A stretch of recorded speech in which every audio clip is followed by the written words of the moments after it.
Passons à la deuxième partie.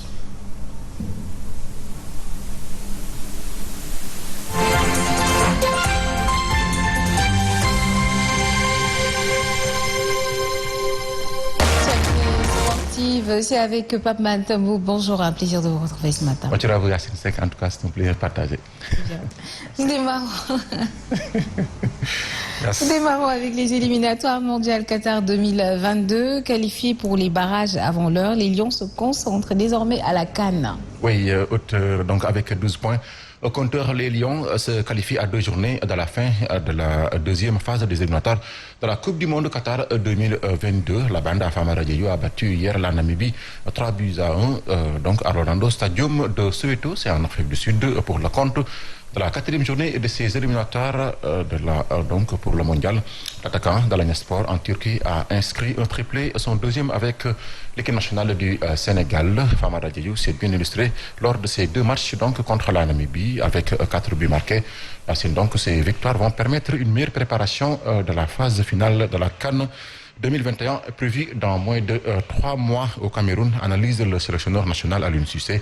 Suivons donc sa réaction après le match contre la Namibie.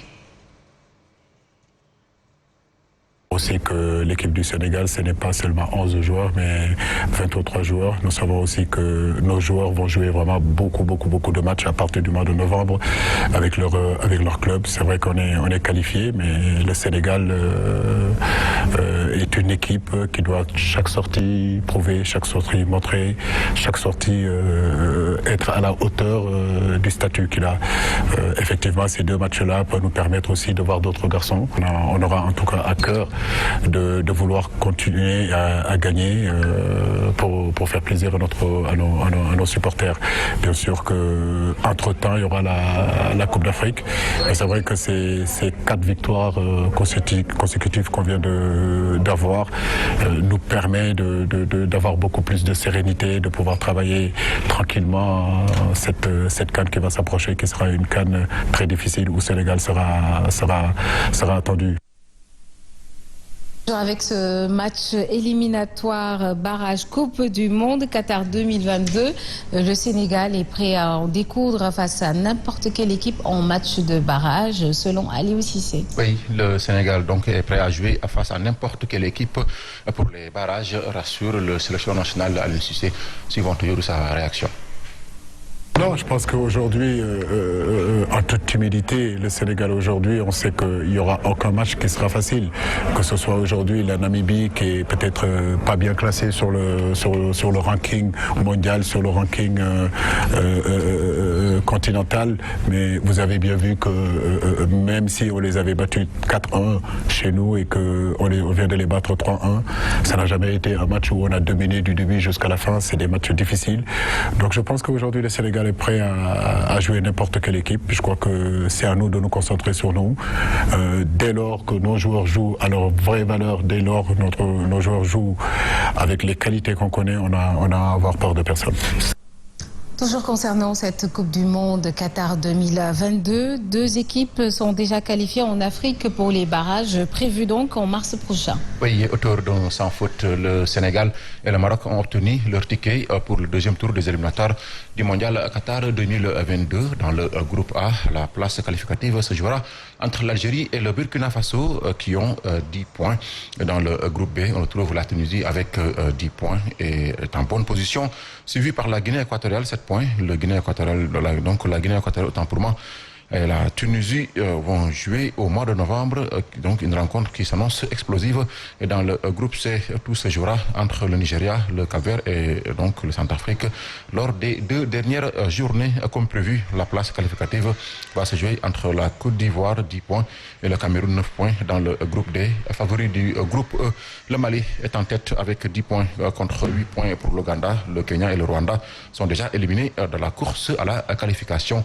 Et dans le groupe F, l'Égypte a pris 4 points d'avance sur la Libye et comme attendu est en bonne position pour se qualifier pour le 3e tour des qualifications. Et dans le groupe G, la place qualificative se jouera entre l'Afrique du Sud 10 points et le Ghana qui a 9 points. Donc dans le groupe J, le suspense est donc entier dans ce groupe. La Tanzanie et le Bénin sont égalité avec 7 points, avec 2 points d'écart sur la RD Congo. Nous terminons avec le basketball. Roi et Reine Tchernoyan, Duc et Kounandao ASC Ville de Dakar couronnés. Oui, pour le titre de roi de la saison, Tchernoyan Ibrahim Agnan du Dakar Université Club passe devant le meneur de l'AS Douane, Mamoudou Faye, et son compatriote Pape Moustapha Diop. Le champion du Sénégal, Tchernoyan, a obtenu 23 voix sur les 35 votants pour le titre de reine. Kounandao de l'AS Ville de Dakar a été sacrée comme l'année dernière.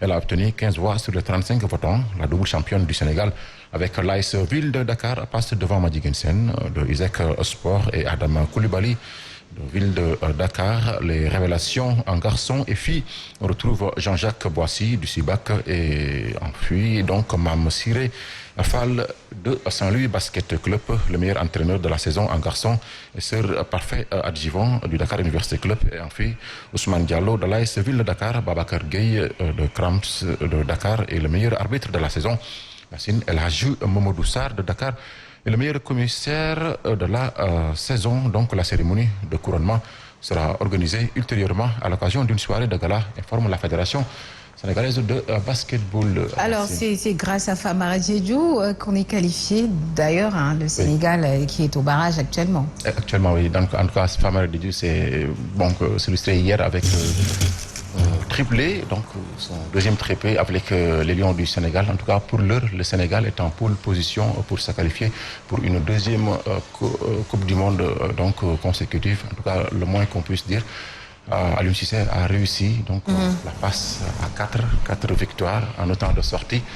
Comme il a souligné tout à l'heure, c'est une opportunité aussi pour l'équipe du Sénégal de mieux se préparer pour la prochaine Coupe d'Afrique des Nations qui est prévue dans moins de 3 mois au Cameroun. Et l'objectif du Sénégal reste donc la Coupe, donc ce sacre continental. En tout cas, on espère. Espérons que comme le sélectionneur national l'a dit, Aliou Cissé, justement, cette qualification a un impact positif sur la CAN. Oui, c'est un impact positif sur la CAN parce qu'en termes de qualité de jeu, donc, et sur le plan technique, en tout cas, de même que sur le plan mental, ça réconforte les joueurs, étant donné que Famara Diédhiou, qui s'est bien illustré, et on a constaté que lors de ces éliminatoires, on a vu un leader technique avec Sadio Mané, de même que Idrissa Gana Gueye, qui se sont bien illustrés. Espérons que cette forme des joueurs va se poursuivre jusqu'à la prochaine Coupe d'Afrique des Nations. Et le Sénégal, comme l'a dit Aliou Cissé, est prêt à découdre avec n'importe quelle équipe, vu le stature de l'équipe, avec des joueurs de qualité mondiale. En tout cas, on peut dire qu'on est favori. Hein, on est favori, mais on a besoin d'une coupe. Espérons que cette fois-ci, ça va. On a besoin de se sentir pour une fois. Pour une fois. Donc, mais c'est vrai, nous avons quand même remporté une coupe avec les sourds mouillés. Avec les sourds mouillés. En tout cas, malheureusement, l'information n'a pas été trop présente, on va dire. Le président de la fédération, Maître Augustin Senghor, avait annoncé que le président allait les recevoir, mais jusque-là, il le faut. Parce que franchement parler, ces joueurs méritent donc d'être couronnés, d'être récompensés. Parce qu'une première pour une équipe de sourds-muets qui remporte ce sacre, il mérite donc tous les honneurs de la nation. Tout à fait. Merci beaucoup, Pape Mahantamboup, qui revient tout à l'heure.